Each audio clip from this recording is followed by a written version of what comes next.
Ma'am, these papers are official. You need to comply. I don't have to show you anything. This is a lawful order, now. This is police body cam footage.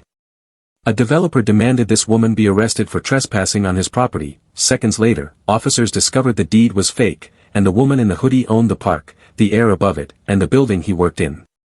You don't belong on this block. This is $1 billion view, and you're ruining the aesthetic.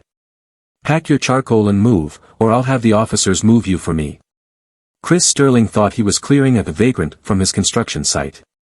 He didn't realize he was trying to evict the woman who owned the ground he was standing on. Maya sat on a weathered stone bench, the charcoal in her hand moving with the precision of a surgeon. Her hoodie was smudged with indigo ink, and her sneakers were caked in dried mud from the botanical gardens. To Chris Sterling, peering down from his glass-walled office, she was a nuisance. To the city, she was a ghost.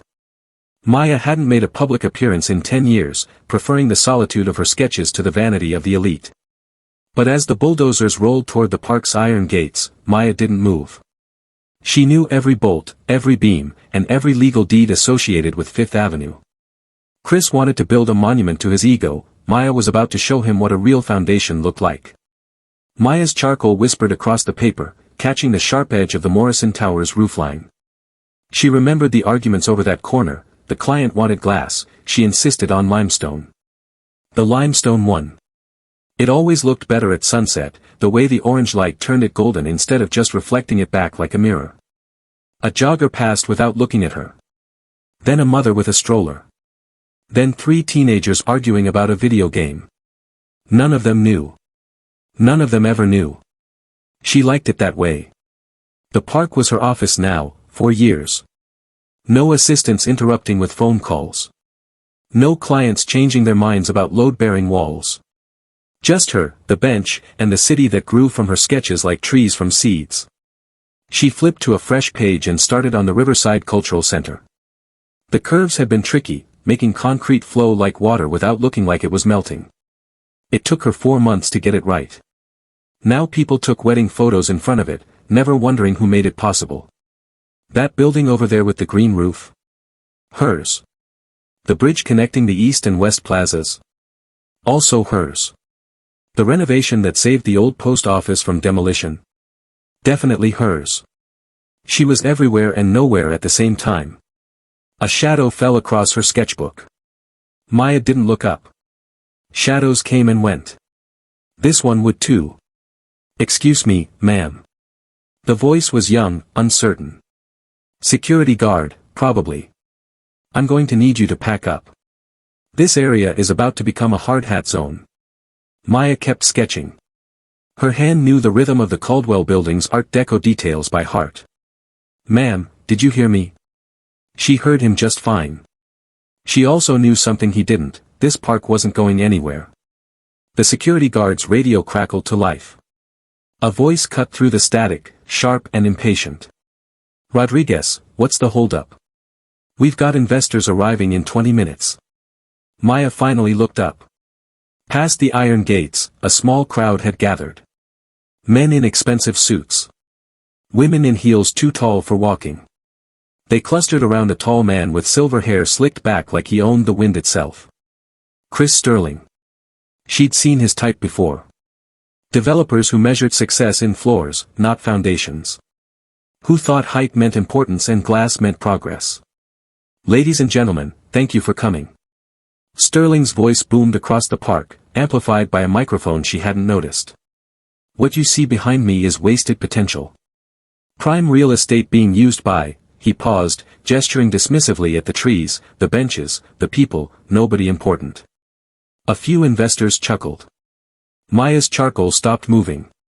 The Sterling Spire will be 70 stories of luxury living. Penthouses starting at $12 million. A rooftop garden that will make Central Park look like a window box. He spread his arms wide, like he was blessing the ground. We're not just building a tower.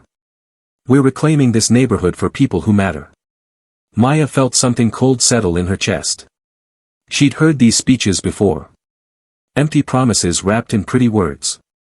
They always ended the same way, with history erased and communities scattered. Sterling continued, his smile wide and bright. Construction begins Monday. The city has already approved our permits. This park. It'll be our foundation. Our parking garage. Our monument to what this city can become when we stop wasting space on the past. Monday. 3 days away. Maya looked down at her sketch, then back at Sterling. He had no idea what he'd just started. Rodriguez shifted his weight from foot to foot. He was young, maybe 25, with a name tag that still looked new. "Ma'am, I'm sorry, but I need you to leave. You've got 5 minutes to gather your things." Maya closed her sketchbook slowly, deliberately. She met his eyes. "This is a public park." "Not anymore." Rodriguez glanced over his shoulder at Sterling's group. "Mr. Sterling's company acquired the land last month. It's private property now." "Is that what he told you?" "That's what the paperwork says." He pulled out his phone, showing her an official-looking document. See. Sterling Development LLC. Purchased October 15th. Maya studied the document without touching the phone. The letterhead was convincing. The signatures looked real. The city seal gleamed in the corner like a badge of authority. It was also completely fake. "You seem like a good person, Rodriguez." Maya began packing her charcoals into their worn cloth case. "So I'm going to give you some advice. Check who really owns this land before you make any mistakes you can't take back." Rodriguez's professional smile flickered. "Ma'am, I'm just doing my job." "So am I. Look, I don't want to call the police." But Mr. Sterling was very clear. Anyone still in the park after his announcement needs to be removed. No exceptions. He softened his voice. "There's a coffee shop 2 blocks down. You could sketch there. They've got big windows, natural light." "I'm not leaving." "Ma'am." 5 minutes, you said?" Maya settled back against the bench, reopening her sketchbook. "I'll be here in 5 minutes. I'll be here tomorrow. I'll be here Monday when your boss tries to break ground on land he doesn't own." Rodriguez reached for his radio. 15 years ago, Maya's hands had trembled the first time she'd signed a contract under someone else's name. The Morrison Tower. Her design. Her calculations. Her sleepless nights solving the problem of how to make 60 floors stand against hurricane winds. But the client wanted a man's name on the blueprints. Investors trust experience, they'd said, as if her degree meant nothing. So she'd worked in the shadows while David Morrison took the bows. She told herself it was temporary. One project. Then she'd step into the light. But the next client said the same thing. And the next. "Let our senior partner present this. Use the firm's name, not yours. We'll make sure you get credit eventually." Eventually it never came. The Riverside Cultural Center's flowing curves. She designed them in her studio apartment at 3 in the morning, eating cold pizza and drinking coffee that tasted like regret. The plans went out under Harrison and Associates. The award went to Mr. Harrison, who couldn't tell a cantilever from a stapler. The pedestrian bridge everyone called the floating path. She'd solved the weight distribution problem everyone said was impossible. The city gave the medal to the construction company's CEO, who'd never touched a blueprint in his life. By the time she designed the Grand Central renovation, the project that should have made her famous, Maya had disappeared completely. No more meetings. No more presentations. She created the plans, sent them through her lawyer, collected her fee, and watched other people claim her legacy. She'd created a city. Built it from dreams and mathematics and midnight inspiration. And nobody knew her name. That's when she started Aegis Holdings. Started buying the land beneath the buildings she designed.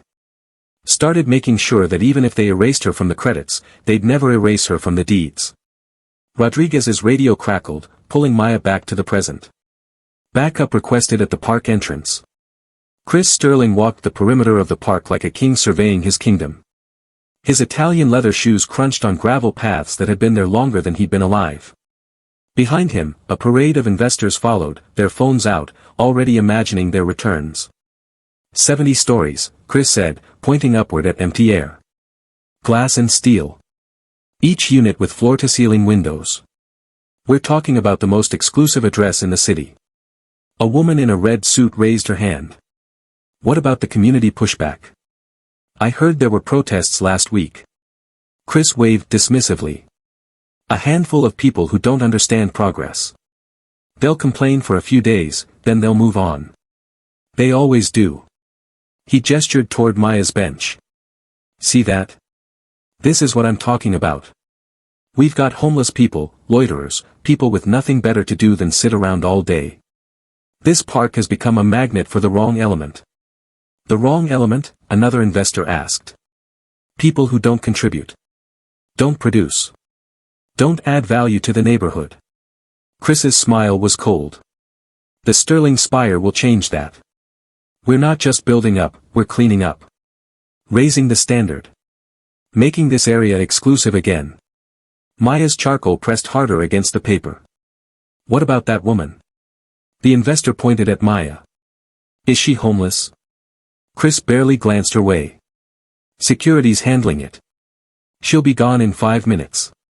Along with all the other riffraff who think public land means they can just camp out wherever they want.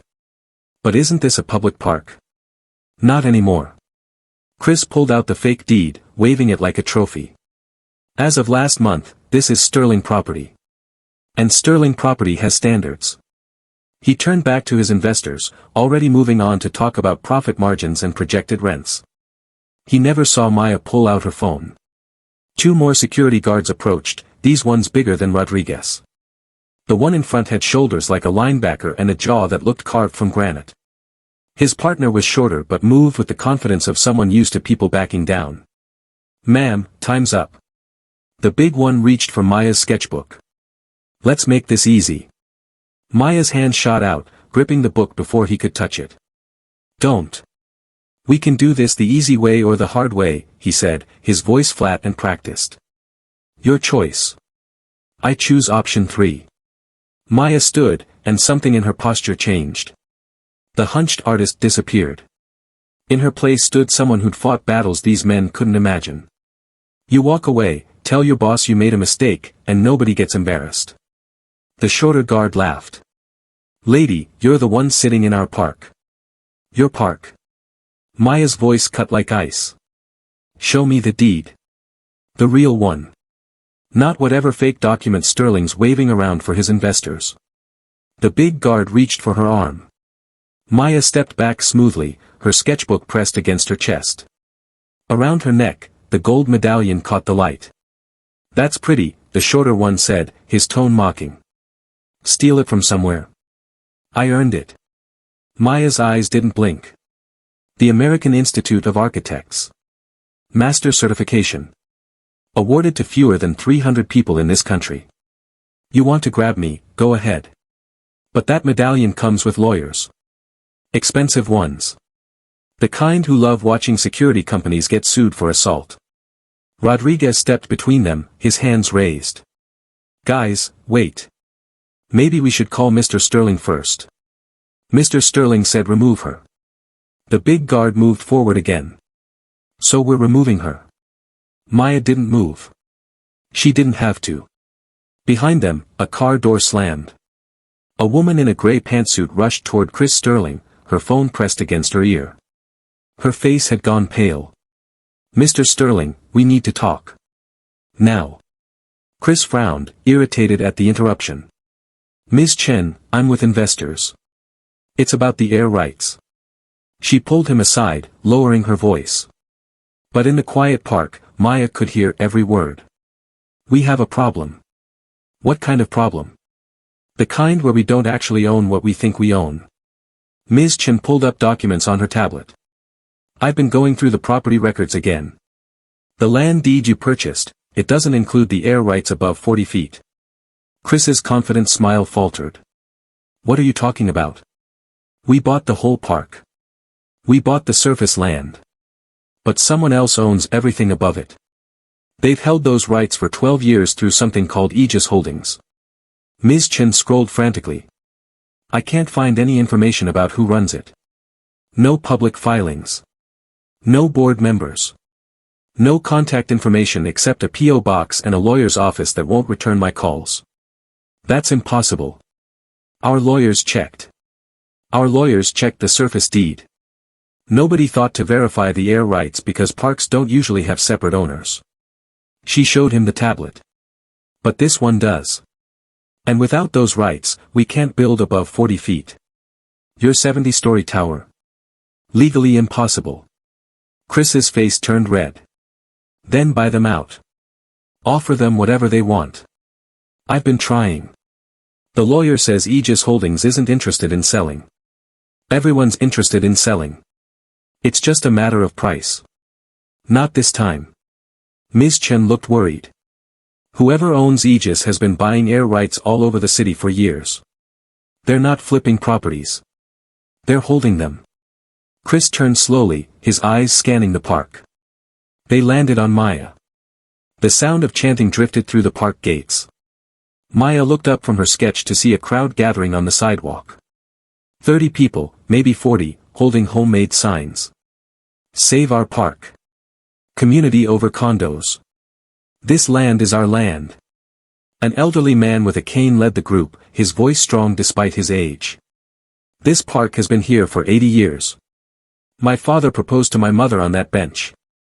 My grandchildren learned to walk on these paths.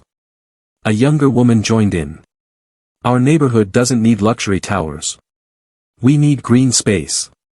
We need places where regular people can exist without spending money. More voices rose. Parents with strollers. Teachers with their students. Shop owners from the surrounding blocks. They lined up along the fence, their presence growing louder. Chris Sterling watched them for a moment, then laughed. Actually, he did. He walked to the gate, his investors following like shadows. Ladies and gentlemen, I appreciate your passion. I really do. His tone suggested he appreciated nothing of the sort. But passion doesn't pay property taxes. Passion doesn't create jobs. Passion doesn't improve neighborhoods. This park improves our neighborhood, someone shouted. No, it doesn't. Chris spread his arms. Look around. What do you see? Benches where homeless people sleep. Trees that drop leaves taxpayers have to clean up. Empty space that could be generating revenue. Creating opportunities. Opportunities for who? The elderly man demanded. For people who matter. For people who invest in this city's future, not its past. Chris turned back to his investors, dismissing the crowd entirely. Don't worry. They'll get bored and go home. They always do. But the chanting grew louder. And Maya kept sketching, a small smile on her face. The neighborhood remembered, even if Chris Sterling didn't. Chris Sterling walked directly toward Maya's bench, his expensive shoes clicking against the stone path. Ms. Chen tried to grab his arm, but he shrugged her off. You. He stood over Maya, blocking her light. I've been watching you. You've been sitting here for hours, wasting everyone's time. Maya didn't look up. Her charcoal continued its path across the paper, capturing the curve of a distant archway. I'm talking to you. Chris's voice rose. Do you have any idea what this land is worth? What it could become? And you're sitting here with your little drawings like this is your personal art studio. It's a public park, Maya said quietly. Not anymore. I own this land. Which means you're trespassing. He leaned closer. People like you are exactly what's wrong with this city. No job. No purpose. Just taking up space that productive people could use. Maya finally looked up. Her eyes were calm, steady. You don't know anything about me. I know enough. I know you're sitting on a bench in paint-stained clothes in the middle of a workday. I know you think the world owes you something just for existing. He gestured at her sketchbook dismissively. What is that, anyway? Doodles? Cartoons? That's not work. That's a hobby. Is that what you think? That's what I know. Real people create value. Build things. Generate wealth. They don't sit around pretending charcoal scratches are important. Chris straightened his tie, his expression full of contempt. You contribute nothing. You are worth nothing. And you don't belong on property this valuable. Maya closed her sketchbook slowly. She stood, meeting his eyes directly. You're standing in my park, on my land, insulting my work.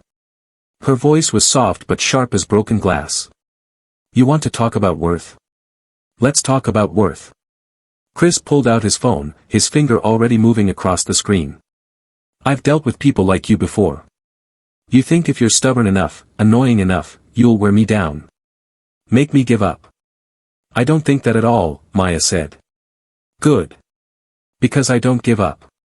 I don't negotiate with squatters. He pressed the phone to his ear. Yes, I need police at the Fifth Avenue Park. I have a trespasser refusing to leave private property. The protesters outside the gate started chanting louder. Shame. Shame. Shame. Chris ignored them. No, she's not dangerous. Just difficult.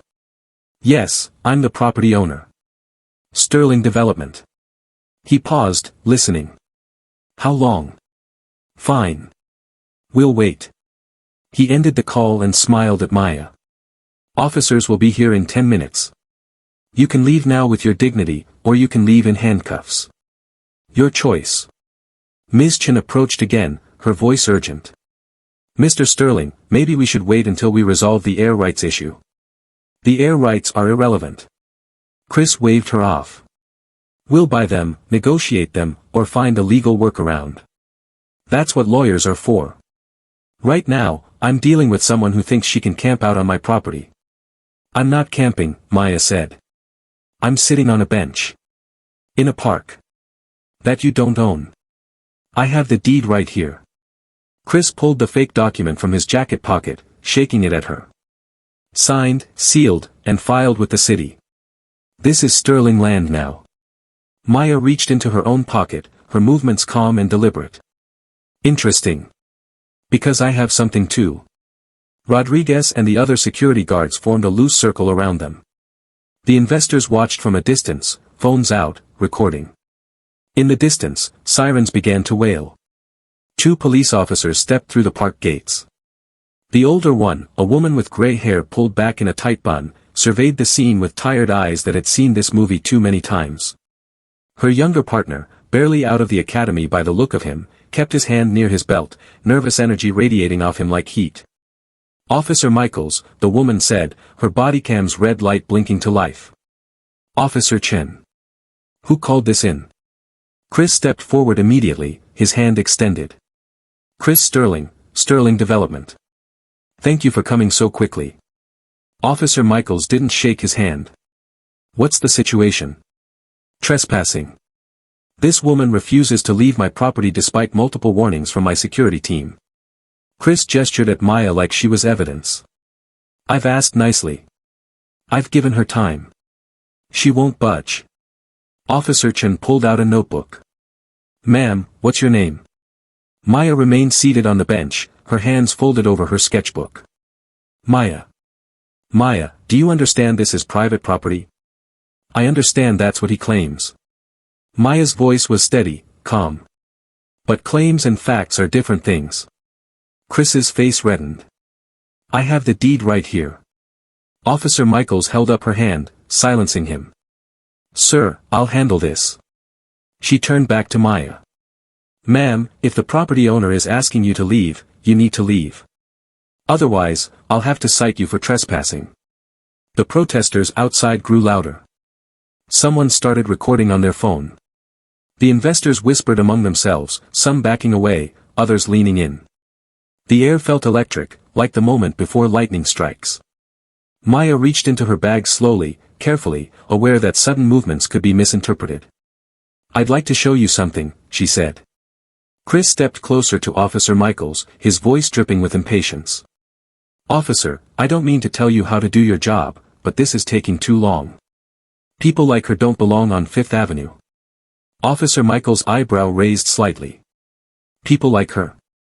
Unproductive people. Loiterers. Chris gestured at Maya's paint-stained hoodie. Look at her.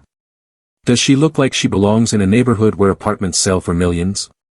This is exactly why I bought this property, to clean up the area. To restore standards. Officer Chen's pen stopped moving. Sir, are you saying you want her removed because of how she looks? I'm saying I want her removed because she's trespassing on my land and lowering property values just by sitting there. Chris's voice grew louder, confident he had the law on his side. This park attracts the wrong kind of people. The kind who don't contribute anything. Who take up space that could be used by residents who actually matter to this city's economy. One of the investors shifted uncomfortably. Several protesters were recording now, their phones held high. The body cam on Officer Michael's chest captured everything. "Mr. Sterling," Ms. Chen whispered urgently. "Maybe we should." "No." Chris cut her off. "I'm tired of tiptoeing around this. I bought this property to make it exclusive again. To make it valuable. And that means removing people who don't meet the standard." He pointed at Maya. "She doesn't meet the standard. Look at her. No suit. No briefcase. No car service waiting. Just sitting there with charcoal like it's 1950. Maya's expression didn't change, but her hand tightened on her bag. Officer Michaels exchanged a glance with her partner. "Ma'am, what did you want to show us?" "Before we go any further, I need to see some identification." Officer Michaels' tone was professional but firm. "Standard procedure." Maya nodded and reached into her bag. Chris smirked, crossing his arms like he'd already won. "She probably doesn't even have an ID," he muttered to Ms. Chen. "Probably gave a fake name." Maya pulled out a wallet, worn leather that had seen better days. She opened it carefully and handed Officer Michaels her driver's license. Officer Michaels studied it, her expression unreadable. Maya Catherine Brooks. Address listed as. She paused, reading more carefully. Upper West Side. Chris laughed. Upper West Side? Right. What, you sleeping on someone's couch? Officer Michaels ignored him, still examining the ID. Her eyes narrowed slightly. She handed it to Officer Chen, who looked at it and then at Maya with new interest. "Ma'am, this address, it's the Riverside Towers, correct?" "Yes," Maya said simply. Chris's smile faded slightly. Riverside Towers was exclusive. Expensive. The kind of building that had a waiting list and required references. "How long have you lived there?" Officer Chen asked. 14 years. "You own or rent?" "Own. Penthouse level." The park went quiet. Even the protesters stopped chanting, straining to hear. Chris recovered quickly. Anyone can claim they own a penthouse. Probably share it with 10 roommates. But his voice had lost some of its certainty. Officer Michaels pulled out her radio. "Dispatch, can you run a property check on Riverside Towers, penthouse unit? The owner is listed as Maya Catherine Brooks." Static crackled. Then a voice, "Copy that. Stand by." Maya sat perfectly still, her hands folded in her lap. Chris shifted his weight, suddenly looking less comfortable. Ms. Chen stared at her tablet, scrolling frantically through something. The seconds stretched like hours. The radio crackled back to life. "Dispatch to Officer Michaels. Property confirmed. Maya Catherine Brooks owns penthouse unit 4502, purchased outright in 2011. No mortgage. Valued at $4.2 million. Chris's face went pale. Officer Michaels handed the ID back to Maya. "Ms. Brooks, you said you wanted to show us something." Maya reached into her bag again, this time pulling out a folder. Not crumpled or stained like everything else she carried, but pristine. Professional. She opened it and handed Officer Michaels a document sealed with an official stamp. "This is the deed to this park. And the surrounding block. Purchased 12 years ago through my company, Aegis Holdings." Ms. Chen gasped audibly. Her tablet slipped from her hands, clattering on the stone path. Officer Michaels read the document carefully, her eyes widening with each line. She passed it to Officer Chen, who studied it with the same growing disbelief. "This shows Aegis Holdings owns," Officer Chen looked up at Maya. "Everything. The park, the air rights, the subsurface rights. Everything," Maya confirmed. Chris grabbed for the document. "That's impossible. I bought this park. I have the deed. You have a fake deed." Maya's voice cut through his protest like a knife. "Sold to you by someone who didn't own the property. Aegis Holdings has maintained continuous ownership since 2013. Every tax payment. Every filing. Every legal requirement met. Officer Michaels turned to Chris. Sir, do you have documentation proving your purchase? Chris fumbled with his jacket, pulling out the forged deed. Officer Michaels compared the two documents side by side. The differences were obvious now. Different seals. Different filing numbers. Different signatures. Mr. Sterling, Officer Michaels said slowly, I think we need to have a different conversation. Who is Aegis Holdings? Officer Chen asked, still staring at the deed. I am. Maya stood, pulling the gold medallion from beneath her hoodie. The afternoon light caught the seal, the American Institute of Architects' highest honor. Aegis is my holding company. The one I use to protect the buildings I design. Chris laughed, but it sounded hollow now. You? An architect? You expect us to believe? The Morrison Tower. Maya's voice was quiet but clear. The one you're probably looking at right now from here. I designed it. Every floor. Every window. Every steel beam that keeps it standing. Ms. Chen's hands flew to her mouth. The Riverside Cultural Center with the curved walls everyone takes pictures in front of. Mine. The pedestrian bridge they call the floating path. Also mine. Maya reached into her bag and pulled out another folder, this one thick with papers. The Grand Central renovation. The waterfront plaza. The Fitzgerald building you're using as your office, Mr. Sterling. She handed the folder to Officer Michaels. Inside were blueprints, awards, contracts, all bearing Maya's name, though many listed other firms as the public face. For 15 years, I designed this city's skyline while other people took credit. I got tired of being invisible, so I made sure I'd own the ground beneath my work. That way, even if they erased my name from the buildings, they couldn't erase me from the land. One of the investors pulled out his phone, frantically searching. Oh my God. Maya Brooks. She's real. There are articles, she disappeared 10 years ago. People thought she retired, moved abroad. I didn't go anywhere, Maya said. I've been right here. Sitting on this bench. Watching. Sketching. Protecting what I built. Chris Sterling stood frozen, his fake deed hanging limply in his hand. Maya wasn't finished. She pulled out her phone, scrolling calmly through her files. Mr. Sterling, where is your office located? Chris's voice came out strangled. The Fitzgerald building. But what does that? The Fitzgerald building. Floor 23. Maya found what she was looking for and turned her phone toward Ms. Chen. I designed that building. And through Aegis Holdings, I own it. Your company leases space from me. Ms. Chen's face went from pale to gray. No. No, we lease from Fitzgerald Properties Management. Which is a subsidiary of Aegis Holdings. Check your lease agreement. Page 7, Section 12.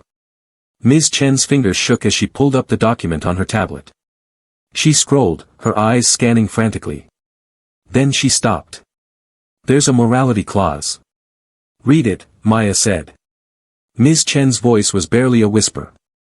The lessor reserves the right to terminate this agreement if the lessee engages in activities that damage the reputation or character of the building, including but not limited to discrimination, harassment, or illegal business practices. You tried to have me arrested for sitting in my own park. Maya's voice was calm, factual. You called me worthless. Said people like me don't belong on Fifth Avenue. You attempted to seize property you don't own through fraudulent documents. She looked directly at Chris. All of it recorded on a police body cam. You can't, Chris started. I can. And I am.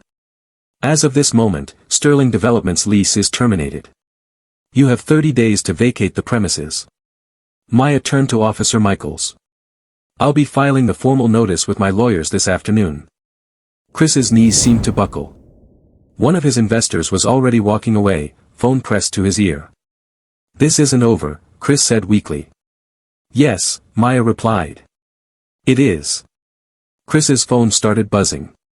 Then it started ringing. Then it didn't stop. He looked at the screen. 12 missed calls. 23 text messages. All from investors, board members, and partners. His hand shook as he answered one. Sterling, what the hell is going on? Someone just sent me a video of you getting exposed by a homeless woman who owns half the city. Chris hung up, but another call came immediately.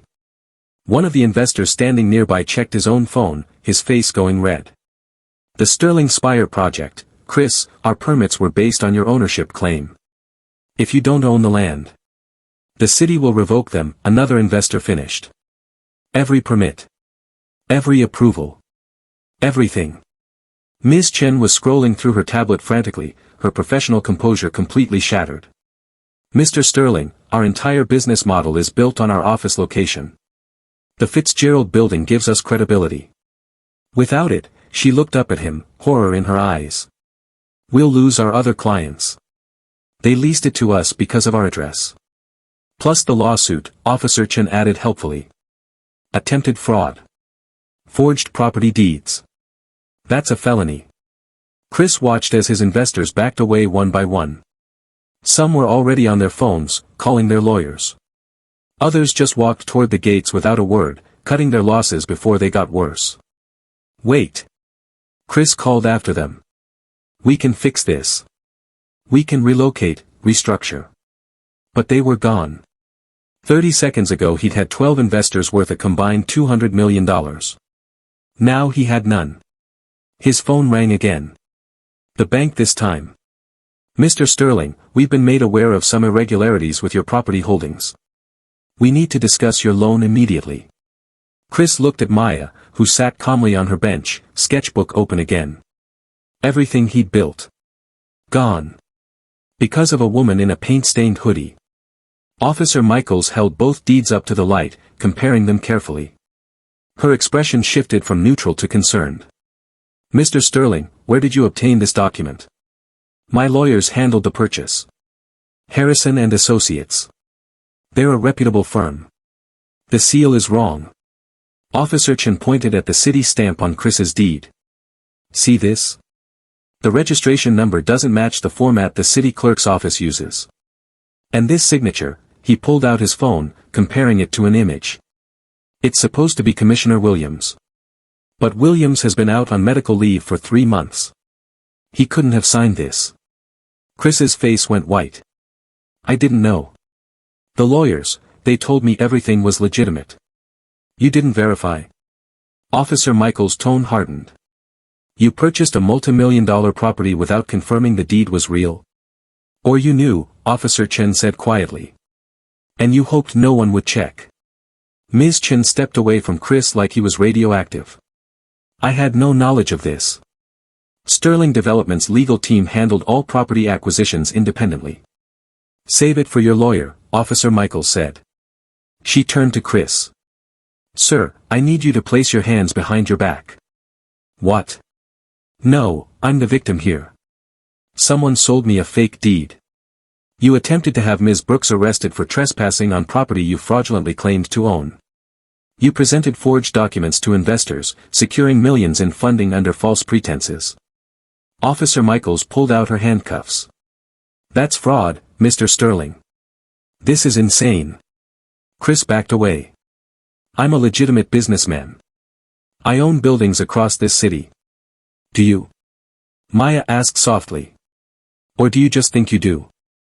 Officer Michaels reached for Chris's arm. Hands behind your back. Now. The click of the handcuffs echoed across the silent park. The protesters outside the gates erupted in cheers as Officer Chen led Chris Sterling toward the police car. Phones captured every second, the disgraced developer in handcuffs, head down, while the woman in the paint-stained hoodie stood victorious. But Maya didn't look victorious. She looked tired. Officer Michaels remained behind, studying Maya with new respect. Ms. Brooks, for what it's worth, I'm sorry we didn't take you seriously at first. You were doing your job. Maya sat back down on her bench. People see what they expect to see. The elderly protester from earlier approached the gate, his cane tapping against the iron bars. Miss, is it true? Is the park safe? Maya looked at him, then at the crowd of neighbors who'd come to defend this small patch of green in their concrete city. People who didn't know her name but knew this place mattered. She pulled out her phone and made a call. David? It's Maya. I need you to draw up trust documents. Yes, for the Fifth Avenue Park property. Permanent public trust. No development allowed. Ever. The crowd's cheering grew louder. I want the neighborhood association to oversee it. The community board gets voting rights on any changes. And the trust should cover maintenance costs in perpetuity. Maya paused, listening. Yes, I'm sure. Draw it up today. I'll sign tomorrow. She ended the call and looked at the elderly man. The park stays. Your grandchildren will learn to walk here. I promise. Tears ran down the old man's face. Thank you. Thank you. Maya nodded, but her eyes drifted to her sketchbook. To the buildings she'd designed. The city she'd built while invisible. She'd protected her work. But for the first time in 10 years, people knew her name. She wasn't sure how she felt about that. 3 days later, Maya returned to her bench. The same bench. The same worn stone. The same view of the city she'd built. But everything felt different. A young woman jogged past, then stopped. Excuse me, are you Maya Brooks? The architect? Maya looked up from her sketchbook, still not used to being recognized. Yes. I just wanted to say thank you. For saving the park. And for, designing half the beautiful buildings in this city. The woman smiled shyly. My architecture professor used to show us your work. She always wondered what happened to you. I've been here, Maya said simply.